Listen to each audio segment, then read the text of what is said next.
Yep, it says live. Right, okay. Okay, look, first one we've done in a while since, no, we actually did one quite recently, my mistake, but anyway, this is about the conference. We've got it back online again, and it's also about an article I've just written, and I'll start with the article first. It's probably least important and lead on to the conference, which is the most important part of this. The article I've just written is called What Lays Beneath, and I've created a semi-miracle. I managed to write an article for under 2,000 words. Many people have prompted I try and do this occasionally. We didn't think it was possible. Thank you, Evan, for the backing. Nor did I. I tried it once before and got to 3,800 words. Tried it a second time, it was 3,600. And this time I intentionally picked something I thought I could make small, and I got it to under 1,600 words. So that's worth bragging about, because it rarely happens, which means a lot of people who don't like reading large pieces of work, like myself, I'm the first one to agree to it, this may be digestible because it's only a couple of pages. And it's actually about the rings, and I've done this new ring we've got, number 3 from Atlantis. I've done the science and chemistry of it in the last article, and this is about the magic that these rings have, and I have to do it because they're there. It's that simple. I know we get into trouble, but I try and keep it separate from this chemistry and science and all that sort of stuff, so that people can't use this to negate the other part of the story. But what we did this time was, I tried something different. I used the 2 best psychics, and I always, when we go on country, we always work with a psychic, because we're going onto sacred land, and the spirits are there. And I've got to try and know what they're on about. And these are the best 2 I've used, and Evan and I have used over the last 10 years. And I asked them both to do a reading of this ring. They hadn't met each other before then, by the way. They didn't speak to each other before. They did it separate from each other. They were out of earshot. And what was interesting was there were 7 points of absolute convergence about this ring. Now, I know the skeptic will say, yes, it was just coincidental. But I want to share one of those coincidences with you now. Both of them spoke about the fact that this Atlantean ring kills in the thousands. Now, that's no surprise, because I've said before, all 3 of the Atlantean rings have a mixed legacy of good and absolute evil. And they've been used both ways. And they finished off being used evil, and they still have that inclination in them. Now, what was interesting is, yes, they both said they killed thousands and thousands and all sorts of things, and said they were female. I got all that. What I found quite interesting is both of them, unsolicited, told me how the ring killed. And I'm thinking heart attack, brain aneurysm, died of shock, something like that. And both of them said that the ring kills through creating a blood disorder. And that really struck me, because I thought, come on, that's not what I would have picked first, second, third, fourth or fifth. A blood disorder, and they both made mention of it. So for the skeptics, and there are many, and I get that, and that's part of the educational system we've got, when you dismiss this, even if you dismiss these 2 people you haven't met and can't judge their credentials, work out what the chances are that both of them would guess the same thing. It sort of makes you realise that there could be something in this, and that's one of the reasons I've used the word science in this thing, because I tried to set this up as a scientific experiment and then record what they said, and then compared it after they had finished and never spoken to each other. And 7 times in a row, everything they said was in accord. So what does that tell us? Anyway, that's the first part of this. The second part relates to the conference we've put up. Now, we had a break after December 21. We needed to have a break because we needed to absorb what had happened. And what I can say about the conference we're putting up, it will serve 2 purposes. Number 1, most of our presentation, and we'll try and do something on the ring, but I'm not sure we'll fit it in, is going to be giving one thing, a background to that conference, not to the conference, sorry, the conference was great, but I'm talking about the ceremony at Uluru on the 21st and the ceremonies around the world. I want to give a background to how that came up and how it came around. And then secondly, we are going to present empirical proof. Now, to remind people, before we went there, even the day before, I wasn't sure what was going to happen. I made that clear every time. I had that disclaimer, that equivocation, because there were things going on that made me feel like this wasn't going to take place. And I'll be more expansive about that in our presentation. But what I can tell you is that even though we weren't sure it was going to happen, I was also thinking this, okay, let's just say that it is successful. And then in our next conference, when we come back, because the second part was what comes next, and I'll talk about that in a sec, I thought to myself, well, what proof am I going to have? How am I going to prove to people empirically that a conference and all the meditation and the elders who did this special ceremony and closed down the rock for 2 days, so no one was allowed in, first time it's ever happened, and it happened on those days. How can I prove anything happened? Well, it turned out that we have a bucket load of proof. And we've put some of it up on our articles, and we're going to share all of it there, and some that we haven't put up. And we have a lot more that we can put up and will. Now, some of it's in the form of testimonies, and of course the cynic will say, oh yes, that's one person's opinion. They were probably high on something, or dreaming, or made it up, or making this up anyway. Anything can be said. And yeah, we do have that, and that can always be dismissed, but we're also going to put up photographs and film. And I'll give you an example of one which we have put up in an article, and we've also put it up on our website. We've got film, and it only goes for 1.5 seconds, taken not from where we did ceremony and not from where the elder did ceremony, from another place where other people were just meditating at that time, at the rock, and at 7:32, you can see it, it's there, and we're going to show you on our presentation, and we've already put it up. There's a flash that covers the whole sky that comes out of Uluru at 7:32, and it lights up the whole sky. But if you look very carefully at that flash, none of that white light descends into Uluru. It's just from Uluru above and into every area. And if you think it's a reflection of a flash taken behind, and the people there said nobody did that, but if you think that they did, then you've got to look at the fact that at the very margins of this film, you'll find the intensity of white is the same as the center, and it's the same throughout. That was when the rock was turned on. And of course, another piece of evidence we've put up is measurement of the Schumann resonance, and you'll find that just before 7:32, it's resonating around 0.3 of a megahertz.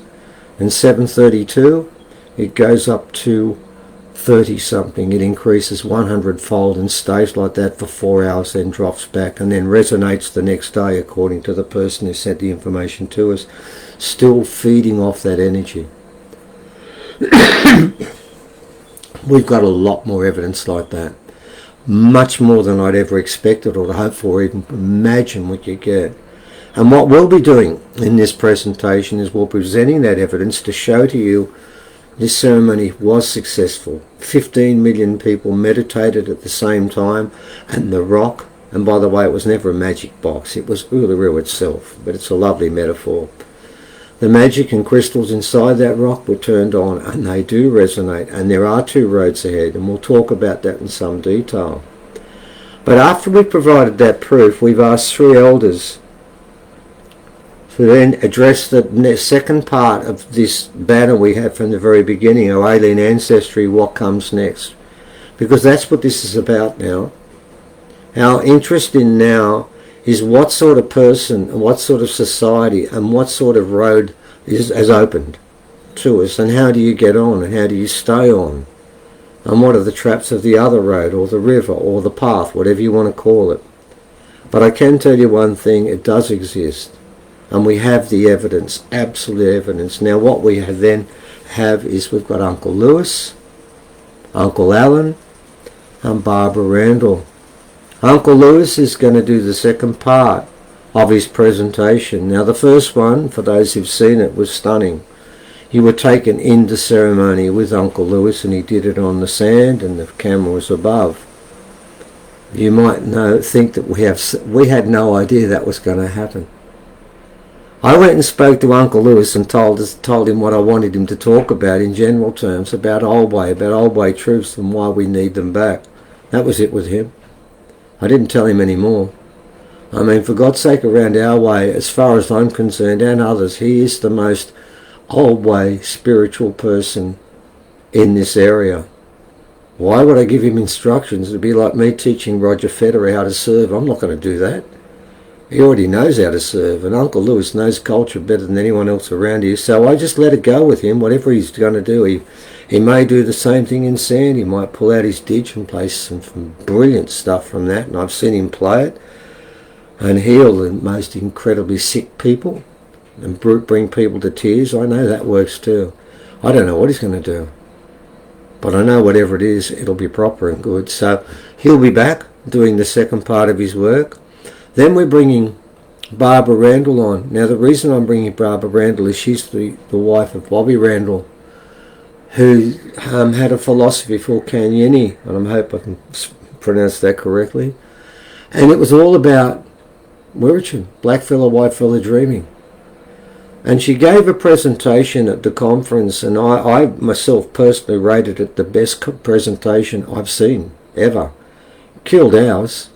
We were daylight for second behind her work, and she spoke about and gave us film clips of Bob and spoke about Bob, and her presentation was outstanding, and Bob's manner and the way he speaks and what he speaks about is exactly what this path is.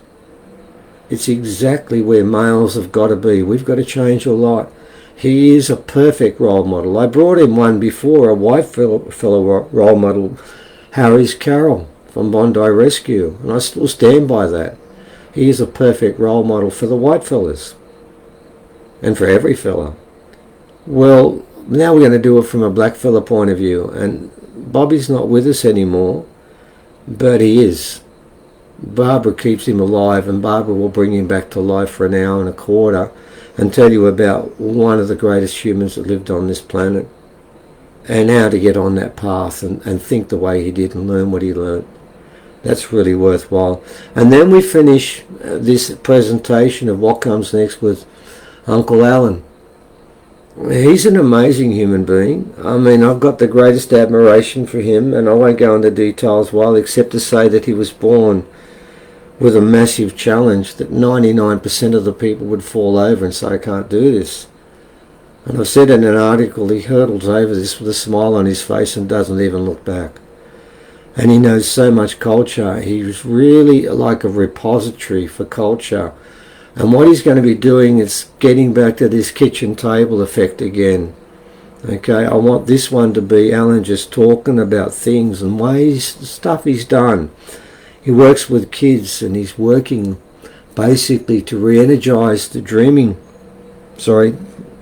lines, the tracks. He works along those tracks, and his wisdom comes from there. And he'll give you stories of things that have happened, modern day stories that have a stunning reference to the old way of doing things. And you can see that it can still all be done today. It's going to be like a fireside chat. And he, as I've said this every time I've spoken to Alan, every time I speak to him, I learn something new. He is a repository of wisdom, and it's worthwhile listening to, and it's a different way. These three people we chose are all different, all original, telling the same story from different ways, and that's the best way to do this. Three of the same thing becomes boring. We don't do it that way.